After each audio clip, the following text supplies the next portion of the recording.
ようこそ。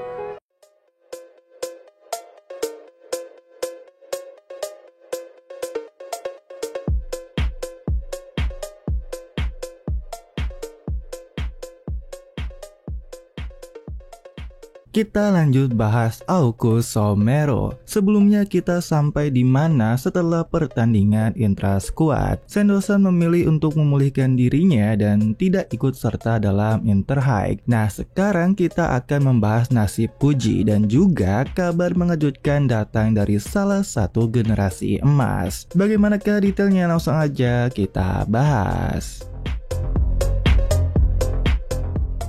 Setelah Soshi dinyatakan lulus menjadi tim inti, dia terlihat sudah mulai menggoda cewek. Semua temannya pun risih dan si Kurokawa berkata jika itu dia pasti memilih Madonna dari kelas sebelah. Namun setelah si bulu mata mencoba, dia ditolak dan malah kena tampar. Dan ternyata ini semua karena kelas 1 disuruh untuk mencari manajer dengan waktu kurang dari seminggu karena Interhike sudah akan dimulai. Dan kayaknya sih setiap kelas atau angkatan punya manajer mereka sendiri. Bahkan senpainya berkata mereka harus punya, karena ada gadis cantik akan membuat kita lebih baik dalam sepak bola dan membuat kita menang. Si Koya pun terpengaruh dan berpikir perkataan itu benar juga, melihat di Spanyol juga seperti itu. Dan pada akhirnya mereka mencari manajer. Tentu mereka sudah beberapa kali ditolak dan So pun menyuruh kakaknya untuk melakukan. Dan sekali Koya ngajak, semua cewek datang dan menyerbu Koya. Tentu saja hal ini membuat si Kurokawa kesal dan si Puji berpikir semua orang terlihat tenang meski sebentar lagi Interhike. Dan entah kenapa dia iri. Kurokawa yang melihat Puji murung berkata bahwa Puji kalah dengan si pendek So. Tapi Puji sendiri berkata Soshi menjadi lebih baik dan dia setuju jika So terpilih. Dan wajar dirinya satu-satunya yang tak terpilih. Kurokawa lalu bertanya apa So tidak mengatakan apapun kepada Puji. Dan si bulu mata pun berkata bahwa So benar-benar tidak punya hati. Namun Puji berkata tidak seperti itu. Dan dia juga berkata untuk semangat kepada Kurokawa di Interhike. Setelah jam pulang, Puji sadar dirinya memang jarang bicara dengan So akhir-akhir ini. Dan dia pun ingin mengajak So dan Koya berlatih kembali. Tapi saat Puji memanggil Soshi, So malah pergi dengan kakaknya untuk berlatih. Puji terlihat sedih dan berkata bahwa kakaknya lebih baik darinya untuk berlatih. Lagi pula dirinya ada di tim kedua. Dia pun tetap optimis karena ini masih tahun pertama. Namun meski begitu Puji tetap saja merasa frustasi. Nah, ketika ke loker sepatu, Puji mendengar Kurokawa berkata bahwa So itu orang yang dingin banget. Karena sejak itu dia belum mendengar So bicara dengan Puji. Dan si bulu mata menganggap So ini gak peduli dengan orang yang ada di bawahnya. So pun menjawab lagi pula tidak ada yang harus dibicarakan. Tentu Puji terkejut mendengar hal itu, bahkan So berkata nggak perlu menyemangati Puji karena So yakin Puji pasti naik ke tim utama. So percaya kepada Puji, jadi dia tidak perlu menghiburnya. Gak hanya itu, So pun bicara tentang Puji soal dirinya yang sangat menyukai sepak bola, bahkan selalu mencari tahu pemain-pemain internasional. Dan Puji juga adalah orang pertama yang memberi asis kepada So. Puji pun terlihat tersenyum dan menghampiri mereka. Dia mengajak mereka untuk segera latihan dan tentu Puji mengajak berlatih bersama sambil tersenyum. Nah, setelah itu Koya mendapatkan sebuah pesan yang dimana kita melihat dua generasi emas bertemu, yaitu L dan Harvey, yang dimana katanya sih salah satu generasi emas bakal ada sparring pertandingan.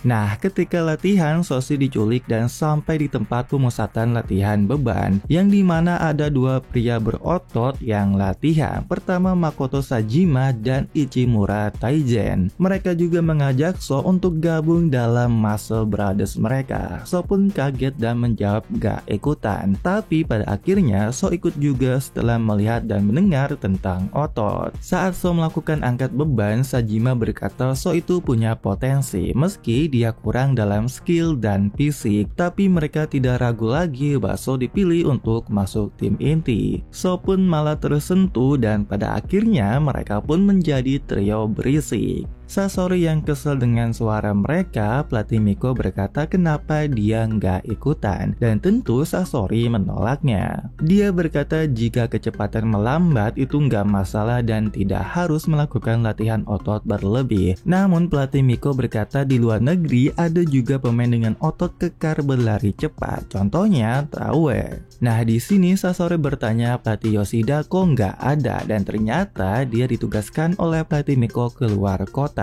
Karena pelatih Miko dapat sedikit kabar buruk bagi timnya, yang dimana ternyata Pak Yoshida disuruh untuk mengintai generasi emas yang sedang bermain, yaitu bernama Harvey Dushope yang berasal dari Inggris. Dia pun terkejut melihat permainan orang yang sama seperti Koya, yang membuat para pemain Jepang seolah terlihat seperti bayi. Bahkan setelah melatih semua lawannya, saat di depan gawang gak dikasih ampun dengan tendangan voli ke bawahnya. Dan fakta yang gokilnya, dia mencetak 5 gol dalam 15 menit. Dan ternyata SMA yang dimasuki si Harvey ini berada di prefektur yang sama dengan Soryo, yang artinya tentu mereka bisa aja bertemu. Setelah mencetak 5 gol, Harvey kecewa dan memilih keluar, dan setelah keluar dia bertemu dengan si L. L berkata dia cuma ingin melihat seberapa baik Harvey setelah tiba di Jepang. Dan L bertanya kenapa Harvey masuk ke SMA di prefektur yang sama dengan Koya, yang dimana ini mengingkari janji mereka antar generasi emas. Namun Harvey menjawab bahwa ini udah jelas karena untuk menghancurkan Koya lebih cepat dari siapapun. Dia berkata kesal kepada L dan Koya yang bertingkah seolah menjadi pusat perhatian, karena itu dia akan menghancurkannya di Jepang. Tentu begitu juga 3 orang lainnya juga, yang dimana dia ingin berada di puncak era ini dan menjadi raja sepak bola dunia. Pak Yoshida yang sudah melihat Harvey bergegas pulang ingin memberitahu bahwa mereka pasti akan bertemu dengan SMA Meie. Meski jika mengalahkan SMA Meie, mungkin mereka juga akan melawan generasi emas lainnya juga. Dan ternyata kalau dilihat bagian pertandingan kualifikasi, SMA Meie ada di blok kiri sedangkan Soryo ada di kanan. Tentu hal ini kalau mereka bertemu berpotensi berada di final. Nah itulah pembahasan kita kali ini. Selanjutnya Soryo akan memulai kualifikasi dan tentu bertemu musuh baru lagi, yang pasti tunggu saja kelanjutan dari August Omeru selanjutnya. Pakai baju matte, rambutnya panjang, udah lagi cantik tak terbayang. Entah kenapa hati ini mabuk.